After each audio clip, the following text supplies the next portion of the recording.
¿Qué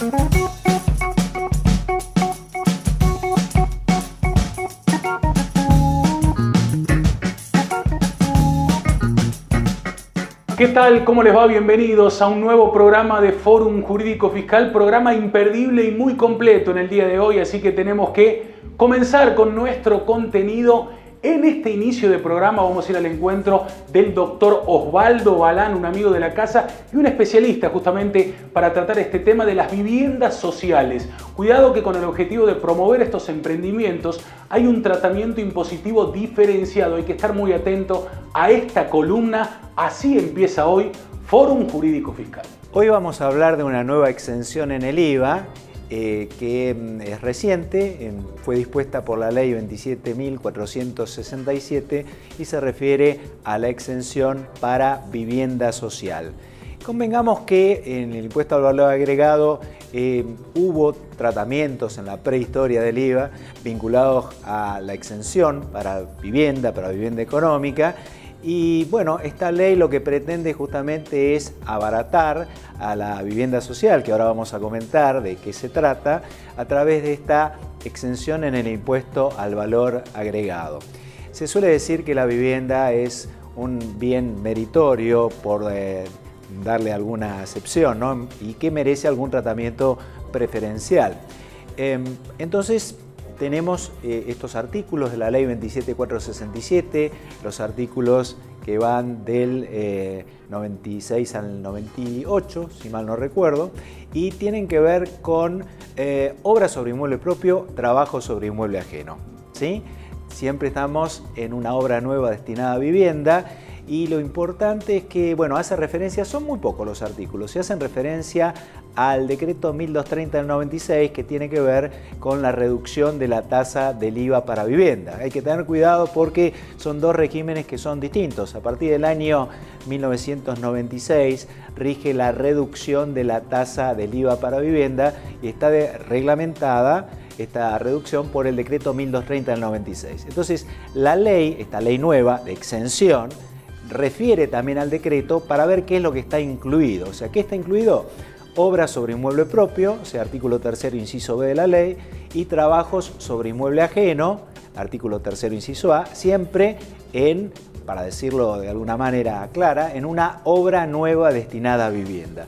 Pero claro, la exención tiene aspectos diferentes con relación a la reducción de la tasa del IVA. ¿Y cuáles son los aspectos diferentes? Primero, que no cualquier tipo de vivienda está comprendida, eso es fundamental, solamente viviendas sociales. ¿Qué son viviendas sociales? Bueno, la norma define, pero hay que esperar el reglamento, ¿no? Porque la norma dice que están destinadas, son aquellas destinadas a personas de recursos bajos y medios, así que veremos qué es lo que dice la reglamentación, qué se entiende por bajos y medios recursos. Y la verdad que algunas cosas también adicionalmente va a tener que definir la reglamentación, como por ejemplo si la persona de escasos recursos tiene que tener esa única vivienda, si tiene que ser su casa habitación, si puede alquilarla, si puede venderla, o sea, todo eso no se sabe. Estamos esperando la reglamentación que debería salir a la brevedad, porque la norma rige, no es que no exista, rige a partir de hechos imponibles producidos desde el 1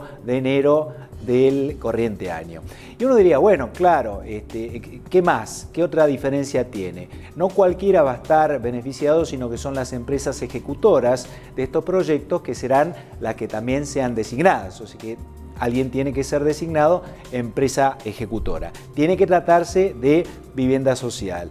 Y adicionalmente hay una cantidad máxima de viviendas que se acepta dentro del régimen, que es hasta 60.000.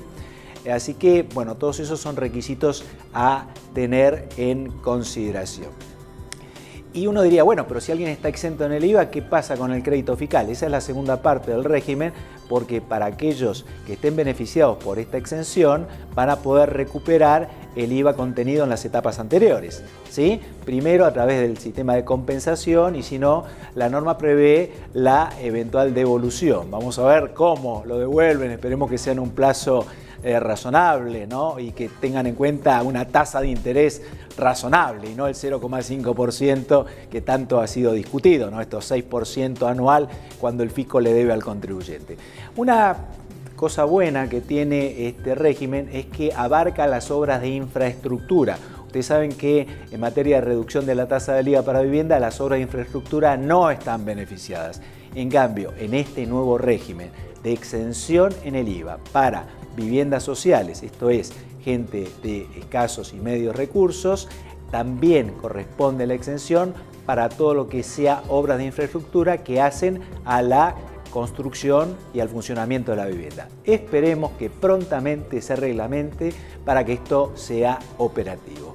Muchas gracias a Forum, a los amigos también Ramón y Belisario, y nos estaremos viendo. Gracias, doctor Osvaldo Balán. Interesante columna, un especialista en temas de la construcción y además del agro. Siempre es muy importante tenerlo en nuestro programa. Voy a tomar mi teléfono porque llegamos a nuestra sección tuitera, nuestra esperada sección donde destacamos algunos de los Twitter más importantes de la semana. En este caso, el doctor Carlos Roca, @CarlosCroca. Tengan en cuenta que hemos hablado en el programa anterior de la Resolución General 4444 que promovía algunas modificaciones en facturación y registración. Miren a lo que hace referencia el doctor Roca. Se establece que si al momento de solicitarse el CAE para la emisión de una factura tipo A, la AFIP constatara determinadas inconsistencias por parte del receptor del comprobante, asignará un CAE junto con un código que identificará las irregularidades observadas y el IVA discriminado en dicho comprobante no podrá computarse como crédito fiscal. Miren lo que dice el doctor Roca con respecto a ello.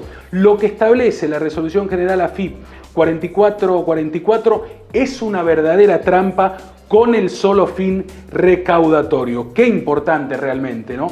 El segundo Twitter que queremos destacar, dos amigos de la casa en un solo Twitter. Primero la doctora Teresa Gómez, que dice: el pulmón de la recaudación fiscal somos los contadores. Gracias a nuestro trabajo se efectiviza la liquidación y el pago del impuesto. El contador Locane se hace eco de ello y dice: la recaudación fiscal se sustenta en el diario trabajo de los contadores públicos de todo el país. Lo peor que puede hacer el ingeniero que dirige AFIP es tirarse en contra de nuestro trabajo. Hubo mucho ruido en la semana con respecto a ello y por eso queríamos dar referencia a estos dos Twitter. En la continuidad del programa vamos al encuentro de la doctora Susana Corinti. Ya no es una amiga de la casa, está incluida dentro del staff de Fórum Jurídico Fiscal para hablar de un tema muy importante: responsabilidad social, responsabilidad solidaria de empleadores. Este es un tema que hay que tener muy en cuenta. La doctora Susana Corinti en Fórum Jurídico Fiscal. Hoy tenemos un fallo que me gustaría comentarles, que es de la Cámara Federal de la Seguridad Social, es de la Sala 1. La sentencia es del 16 de octubre del 2018 y quienes quisieran buscarlo en la página web del PJN, el número de expediente es 88.740 del 2017. La causa se llama Montagne Autos contra AFIP y acá se está discutiendo un tema de responsabilidad solidaria. ¿Qué había pasado? Una persona, Ramos Vilca, es quien realiza la actividad textil y es contratada por Montagne Outdoor, vamos a hablar de la marca. ¿Y qué sucede? Detectan que hay un trabajador, Freddy Mamani Villalba, que estaría trabajando para esta señora Ramos Vilca. ¿Qué pasa? Llega un operativo de la Ley de Migraciones, llega AFIP y llega Ministerio de Trabajo.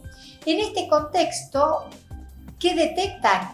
Que este señor, Mamani Villalba, no habría estado registrado nada más que por 3 periodos fiscales.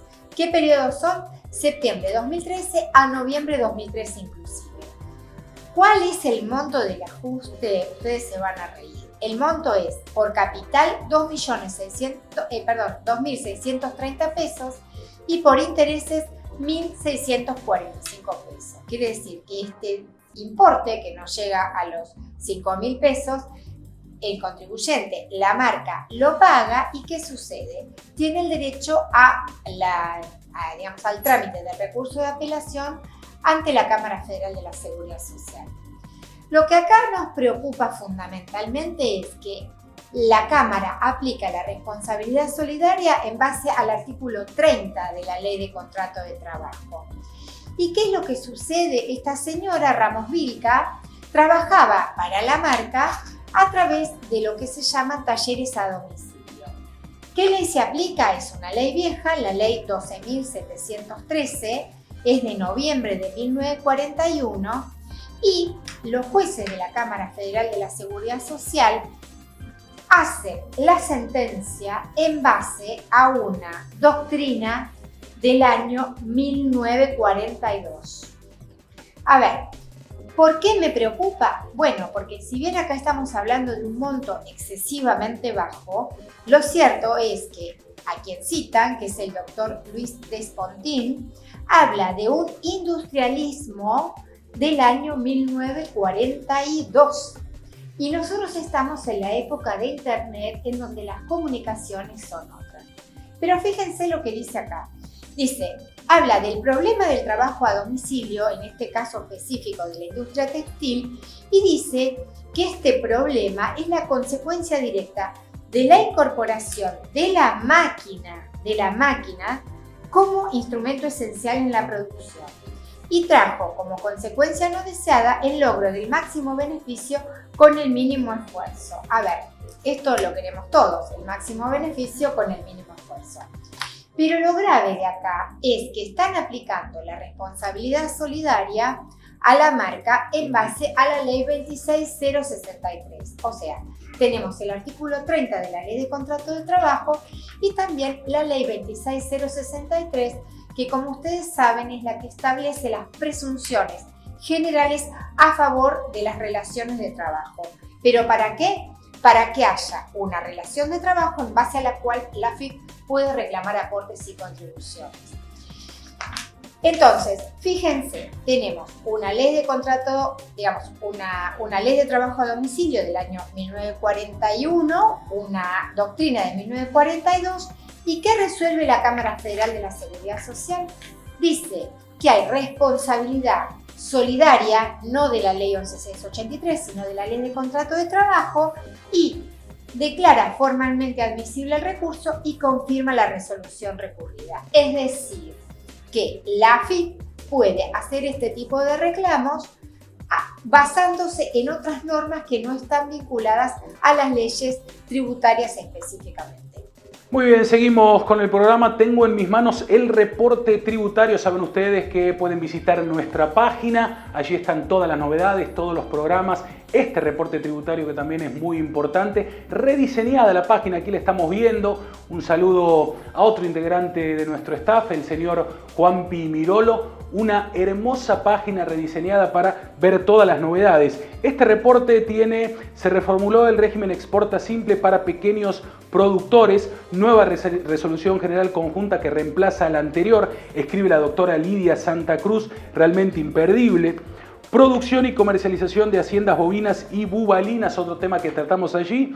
Y también la Confederación Argentina de la Mediana Empresa con un debate amplio para el blanqueo laboral y el pedido de moratoria. No se pierdan nuestra página, nuestro reporte tributario y todas las novedades. forumjuridicofiscal.com.ar. Pausa y enseguida volvemos.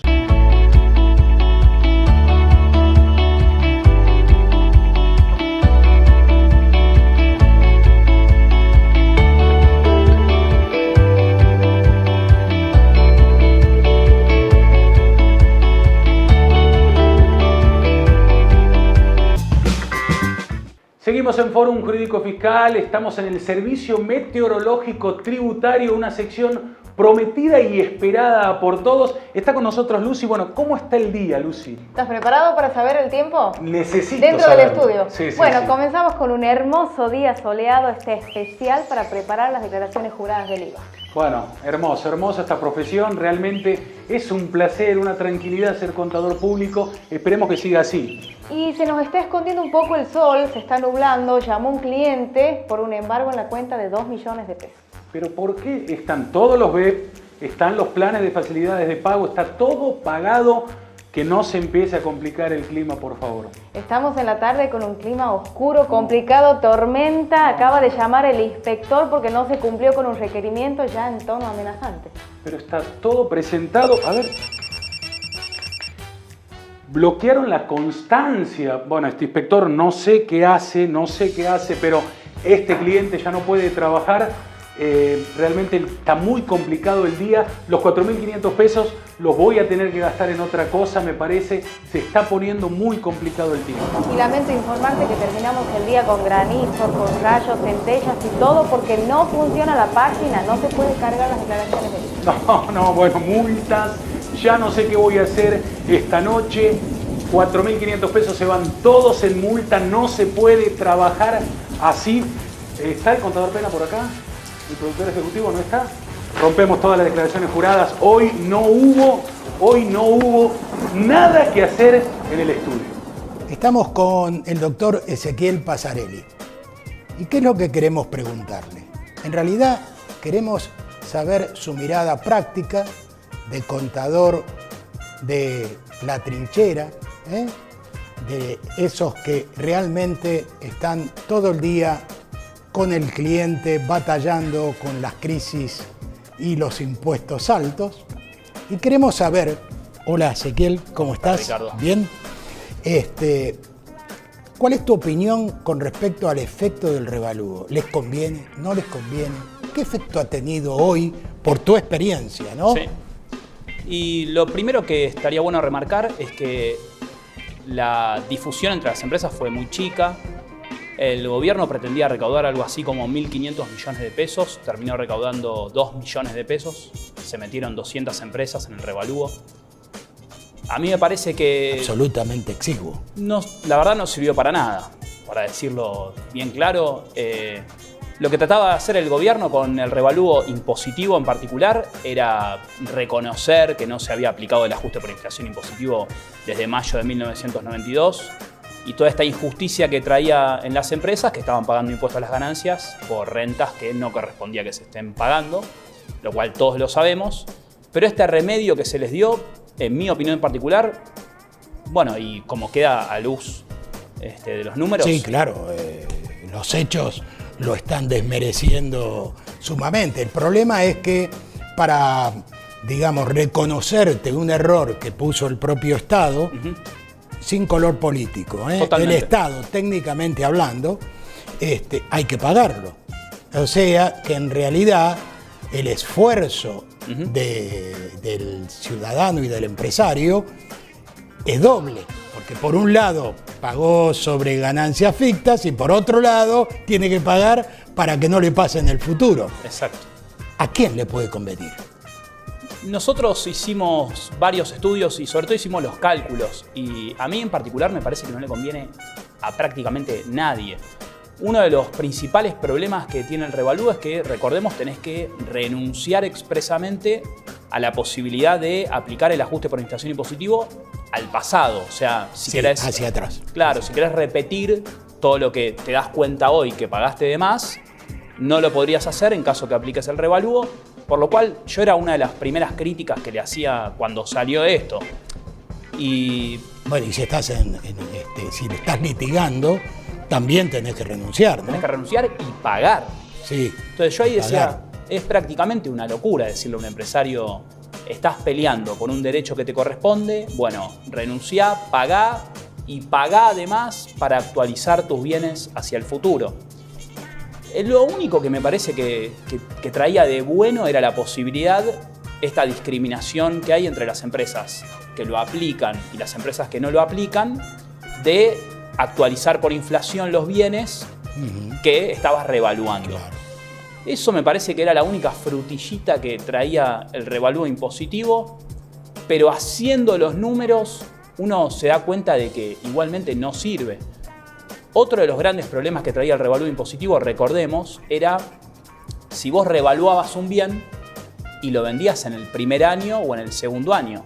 Claro. No te podías tomar el 100% del valor residual, sino en el primer año un 40%, en el segundo año un 70%. Entonces ahí otro problema más, porque muchos empresarios justamente decían eso. Bueno, estoy por vender este inmueble, lo revalúo y pago el 8% o el 15%, dependiendo si era un inmueble que fuera bien de cambio o no, pagabas el 8 o el 15%, en vez de pagar el 35%. Claro. Entonces te servía y no te sirve, porque en vez de tomarte el 100% del valor. Es el 60 o el 40, claro. Yo creo que por donde lo mires, el revalúo... Bueno, entonces no nos metemos en el revalúo. Perfecto, no nos metemos. Ya me acabas de dar las sugerencias y el consejo. Totalmente. Yo no lo voy a hacer. ¿Qué hago en adelante con el ajuste por inflación? Y lo que recomendamos es justamente ver en las empresas, calcular el ajuste, ver en función de los 100 fallos de corte que tenemos ya hoy en día con sentencia firme de poder aplicarlo, si la tasa efectiva efectivamente, valga la redundancia, supera esos parámetros para ver si lo aplicás o no lo aplicás. Obviamente es un tema controvertido, obviamente es un tema en el cual la AFIP está obligada a ajustarlo. Entonces, independientemente de la manera en la cual lo apliques, sabes que te vas a meter en un tema controvertido. Sí. No obstante, un tema en el cual a litigar. Correcto, un tema en el que tenés derecho. Al margen de lo que ocurrió con la reforma tributaria. Mostrando la confiscación, ¿no? Exacto. En este caso. Exactamente. Eso sí. Como para cerrar este panorama que digamos que estamos intercambiando ideas. Supongamos que tengo un balance histórico donde impositivo, sobre el que hago mi declaración, mi determinación impositiva, donde tengo utilidad. Sí. Y hago el balance ajustado por inflación. Sí. Tengo una pérdida tremenda, donde distribuir utilidades sería una locura. Sí. Se está dando eso. Totalmente. ¿Cuál es tu visión? Bueno, es otra de las grandes críticas que le hacemos a esta imposibilidad y sobre todo a las cosas, a lo que lamentablemente hizo el gobierno con el ajuste por inflación impositivo el año pasado, que es de público conocimiento, es algo que está muy, muy criticado, que fue primero poner estos valores del 33% el primer año. Eso era con el IPIM, que terminó en el 73% el año pasado, realmente descomunal. Y después en agosto lo pasan al 40% y lo pasan al IPC. Y finalmente con la ley de presupuesto del 2019 lo terminan en el 55% con el IPC. Y ahí te vas dando cuenta que si la inflación del 2018 se iba al 150% que iba a hacer el gobierno, iba a pasar la vara al 200% y así hasta que nos prohíba aplicar el ajuste por inflación impositivo. En función de eso, nuevamente, y justo con los primeros casos del ajuste por inflación impositivo que la Corte los permitió, Candy, en años en los que estaba permitido aplicar el ajuste por inflación contable, 2001, 2002, justamente estamos con un escenario análogo y muy propenso a que las empresas nuevamente lo calculen y determinen, bueno, si quieren jugar este riesgo o no. No hay otra. Y la mayor prueba es el balance contable por inflación. Totalmente. Esa es tu situación real. Totalmente. Ahí Ezequiel, gracias. Por favor. Te agradecemos los consejos. A vos. Muy bien, seguimos en Fórum Jurídico Fiscal. Estábamos muy emocionados por el servicio meteorológico y no pudimos agradecer al doctor Ezequiel Pasarelli. Un lujo volver a tenerlo en el programa. Excelente entrevista del amigo Ricardo Ferraro, tratando un tema muy importante, revalúo, ajuste por inflación, de cara a lo que son las declaraciones juradas de este periodo 2018. Bueno, Ramón, recién hablábamos fuera de cámara, justamente en el servicio meteorológico hacíamos una presentación referida al bloqueo de Constancia.